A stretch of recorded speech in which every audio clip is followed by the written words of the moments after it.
আসসালামু আলাইকুম, welcome to another video.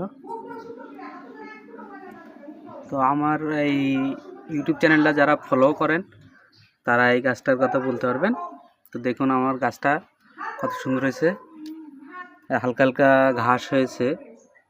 এই ঘাসগুলো অবশ্যই পরিষ্কার করে দিতে হবে হালকা হালকা, না দিলে বেশি বড় হয়ে গেলে তখন গোড়া মজবুত হয়ে যাবে।